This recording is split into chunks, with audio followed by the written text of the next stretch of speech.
आज हम एक बहुत ही दिलचस्प सफर पर बात करने वाले हैं।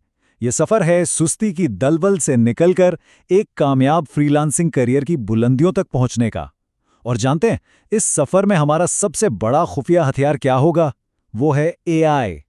अच्छा, एक सवाल जो बहुत से लोग पूछते हैं वो ये है कि आखिर इतने सारे लोग ऑनलाइन पैसा कमाने में नाकाम क्यों हो जाते हैं? क्या उनके पास कोई स्किल नहीं होती या वजह कुछ और है, कोई गहरी बात? चलें आज इसी राज से पर्दा उठाते हैं। तो जवाब यह है कि असल वजह स्किल की कमी बिल्कुल नहीं है, बल्कि ये एक जहनी रुकावट है। इस सफर को ना एक सीधी सड़क की तरह मत देखें, इसे एक बहुत ऊंचे पहाड़ की तरह समझें। एक ऐसा पहाड़ जिसे सर करना है। अब ये जो पहाड़ है ना, इसके दामन में एक बहुत ही कह लें कि आरामदेह लेकिन इतनी ही खतरनाक वादी है। उसे कहते हैं कंफर्ट जोन। और सच पूछें तो यही वो जगह है जहां ज्यादातर लोगों के ख्वाब और उनके इरादे वहीं दम तोड़ देते हैं। तो ये कंफर्ट जोन बनता कैसे? ये बनता है इन रोजमर्रा की चीजों से, जैसे टिकटॉक पर स्क्रॉलिंग, यूट्यूब वीडियोस, फेसबुक या वो कभी ना खत्म होने वाली व्हाट्सएप चैट्स और गेम्स। ये सब दरअसल इस कंफर्ट जोन की दीवारें हैं। ये चीजें हमें मसरूफ तो दिखाती हैं, पर असल तरक्की से बहुत बहुत दूर रखती हैं। और इस पूरे जाल की जो बुनियाद है ना, वो है रगड़ा से बचना। अब ये रगड़ा सिर्फ मेहनत नहीं है, ये वो जहनी, जिस्मानी और जज्बाती मशक्कत है जो इंसान को अपनी लिमिट से बाहर धकेलती है। और सच तो ये है कि यही तब्दीली की असल कीमत है। बिल्कुल, बात बहुत सीधी है। जब तक खुद को रगड़ा नहीं लगाया जाता, वो कामयाबी वाला पहाड़ सर करना नामुमकिन है। ये इस सफर का सबसे पहला और शायद सबसे मुश्किल कदम है। तो ठीक है, हमने कंफर्ट जोन के जाल को तो समझ लिया। अब आगे बढ़ते हैं और देखते हैं कि जो लोग इस पहाड़ पर चढ़ने की कोशिश करते हैं वो कितनी तरह के होते हैं। यहां ना हमें 4 तरह के लोग नजर आते हैं। पहले तो वो हैं जो पहाड़ को देखकर ही डर जाते हैं और शुरू ही नहीं करते। फिर आते हैं वो जो शुरू तो करते हैं, लेकिन जैसे ही रास्ता मुश्किल होता है हिम्मत हार जाते हैं। लेकिन असल खिलाड़ी वो तीसरे वाले हैं जो थकते हैं, आराम करते हैं, मदद भी मांगते हैं, लेकिन चलते रहते हैं।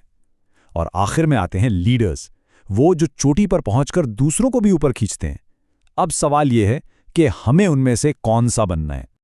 और यही तो असल कामयाबी है कि जब आप खुद चोटी पर पहुंच जाएं तो वहां खड़े होकर नीचे वालों को आवाज दें, उन्हें बुलाएं कि आ जाओ, मैंने कर लिया, तुम भी कर सकते हो। क्योंकि असल कामयाबी अकेले की जीत नहीं होती, ये सबका जश्न होता है। अच्छा, किसी भी पहाड़ को सर करने के लिए औजार तो चाहिए होते हैं, है ना? लेकिन इस सफर में सबसे अहम औजार कोई टेक्निकल स्किल नहीं है। सबसे अहम औजार इंसान की अपनी शख्सियत, उसकी अपनी जहनियत है। और यहां एक बहुत हैरानकुन फॉर्मूला सामने आता है, 70-30 का फॉर्मूला। यानी कामयाबी में 70% हिस्सा शख्सियत और जहनियत का है और सिर्फ 30% टेक्निकल स्किल्स का। अब सोचने की बात यह है कि ज्यादातर लोग अपना सारा वक्त और तवानाई इस 30% के पीछे लगा देते हैं और इस 70% को बिल्कुल नजरअंदाज कर देते हैं। लेकिन जब हम शख्सियत की बात करते हैं तो इसका मतलब क्या है? देखें, यह कोई पैदाइशी चीज नहीं है। इसका मतलब है डिसिप्लिन, टाइम मैनेजमेंट, बात करने का हुनर और सबसे बढ़कर अपने आराम की कुर्बानी देने की वो हिम्मत जो उस पहाड़ पर चढ़ने के लिए जरूरी है। एक बहुत गहरी बात है कि सीखना तकलीफदेह होता है। ये बिल्कुल वैसा ही है जैसे जिम में वर्जिश करते हुए पट्टों में दर्द होता है, तभी तो वो मजबूत होते हैं ना। इसी तरह जहनी तरक्की भी चैलेंज और तकलीफ के बगैर हो ही नहीं सकती। अगर सीखने में कोई तकलीफ नहीं हो रही तो इसका मतलब है कि कुछ नया सीखा ही नहीं जा रहा। तो ठीक है, हमने ये तो मान लिया कि 70% कामयाबी जहनियत की वजह से।